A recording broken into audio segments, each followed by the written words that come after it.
આજરોજ માનનીય દેવભૂમિ દ્વારકા જિલ્લા કલેક્ટર શ્રી રાજેશ તન્ના સાહેબના માર્ગદર્શન હેઠળ ખંભાળિયા અને ભાણોડ સબ ડિવિઝનમાં અને આખા સમગ્ર દેવભૂમિ દ્વારકા જિલ્લામાં આપણે જાણીએ છીએ તેમ આખા ગુજરાતભરમાંથી દેવભૂમિ દ્વારકાના આપણા દ્વારકાધીશ મંદિરમાં ફૂલડો મહોત્સવ નિમિત્તે લાખોની સંખ્યામાં શ્રદ્ધાળુ પદયાત્રાળુઓ આવે છે અને ઘણી મોટી સંખ્યામાં જે કેમ્પ ધારકો હોય છે તેમની સેવાઓ કરે છે.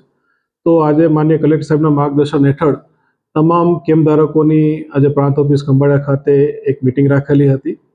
આ મિટિંગ તમામના સૂચનો અનુસાર ખૂબ જ સરસ રહી.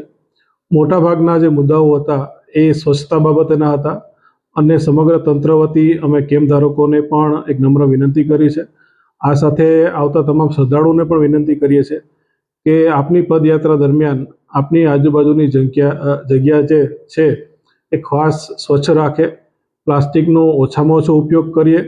આપણી પાસે જે પણ પ્લાસ્ટિકની વસ્તુઓ હોય તે નજીકની ડસ્ટબિનમાં કચરા પેટીમાં રાખીએ અથવા નજીકના જે કેમ્પ સ્થળ છે કે જ્યાં કચરાની વ્યવસ્થા એ લોકો કરેલી છે તેમાં રાખીએ.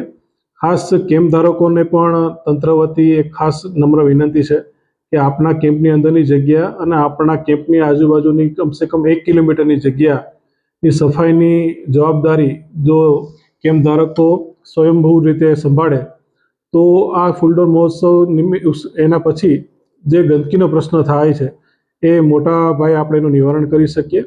એ જ રીતે જે પોલીસને લગતા પ્રશ્નો હતા, જે ટ્રાફિકની વ્યવસ્થાના પ્રશ્નો હતા એ પણ ડીવાયએસપી સાહેબની હાજરીમાં કેમ્પ ધારકો સાથે વ્યવસ્થા કરેલી છે. અને ફરીથી તમામ શ્રદ્ધાળુઓ અને કેમ્પ ધારકોને ખાસ વિનંતી છે કે ખાસ સ્વચ્છતાનું ધ્યાન રાખીએ અને આપની આ જે શ્રદ્ધાપૂર્વકની યાત્રા છે જે દ્વારકાધીશ મંદિરે જવાની એ સુખદ રીતે અને સારી રીતે સંપન્ન થાય તેવી ભગવાન દ્વારકાધીશને પ્રાર્થના છે.